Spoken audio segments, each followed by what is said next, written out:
دې نه مخکې آیاتونو کې د دوو ډلو ذکر وشو چې یوه ډله د مسلمانانو او بله ډله د کافرانو وه.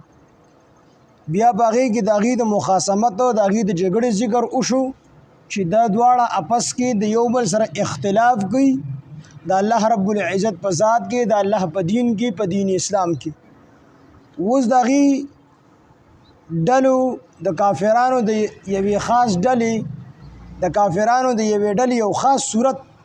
او یو قبیح کار چې کوم دی آیات کې ذکر کیږي چې دغه کافرانو نه بعضو داسې وکړل چې رسول الله صلی الله علیه وسلم او صحابه کرام رضوان الله علیهم اجمعین دی احرامونه وتړل د عمرې دپاره روان شو. کافران مشرکین مکه پسې راووتل او ورته وی تاسو به حرم شریف ته نه داخلیږئ. نو د حرم شریف د دخول د داخلېدو نه د مسلمانان منع کړل او حال دا دی چې دا حرم شریف د ټولو مسلمانانو په شریکه باندې دی، دا وقف دی. په دې باندې د ټول امت اتفاق دی چې کومو ځایونه د حج سره تعلق ساتي، یعنی حرم پاک شریف، ټول حرم شریف، دغه رنګې مزدلفه شوله، منا شوله، نو دا ځایونه چې کوم دي کوم چې د افعال حج سره تعلق ساتي، کوم ځایونو کې چې افعال د حج ادا کیږي، نو دی باندې د ټول امت اتفاق دی چې دا د هیڅ چا نه دی او دا د ټولو مسلمانانو برابر دی. دی کې د هر مسلمان حق دی چې هر مسلمان کوم ځای کې پاتې کېږي هلته پاتې کېدلی شي. نو دا ځایونه د چا ملکیت نشي ګرځېدلی.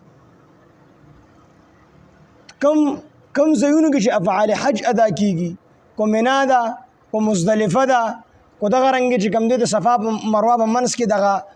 د سعی دغه میدان چې کوم دی دغه دی حرم شریف دی، نو دا ټول نه خرڅېږي، نه څوک خپل ذاتي ملکیت ګرځولی شي، نه څوک داسې ویلی شي بل چاته چې یاره ته به دې ځای ته نه راځي. د ټولو مسلمانانو برابر حق دی په دې کې، دا خرڅېږي هم نه، دا ځایونه څوک کرایه باندې هم نشي ورکولی. په دې باندې د ټول امت اتفاق دی، د ټولو فقهاو په دې باندې اتفاق دی. البته د مکې مکرمې عام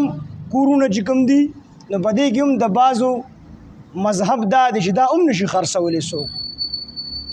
خو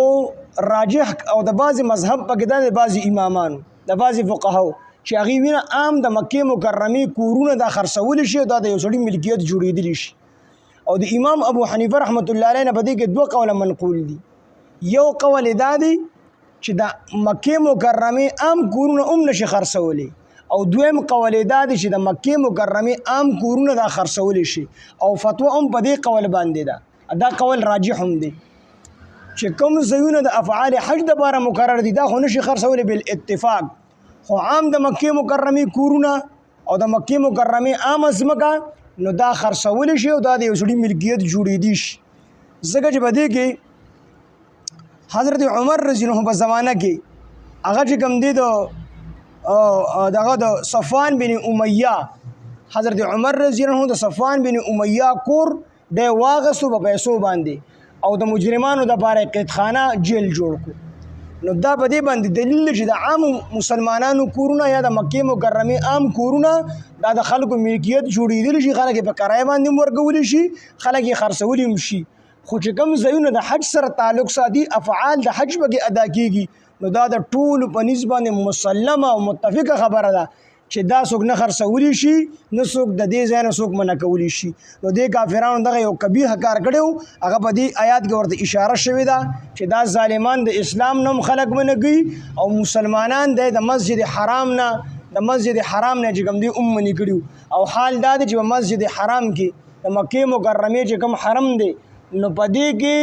کو یو سړی ګناه کوي، دا ګناه ورله ډبل لیکلی کېږي. عام قانون دا دی عام چې انسان کله د نیکۍ اراده وکړي، اراده الله رب العزت د ده دا نیکي لیکي، د دې نیکۍ ثواب ورله ورکړي. اگر که دا نیکي کړي نه وي، یو سړي د مونځ اراده وکړه مونځ یې لا نه دی کړی، د ده نیکي ولیکلی شوه.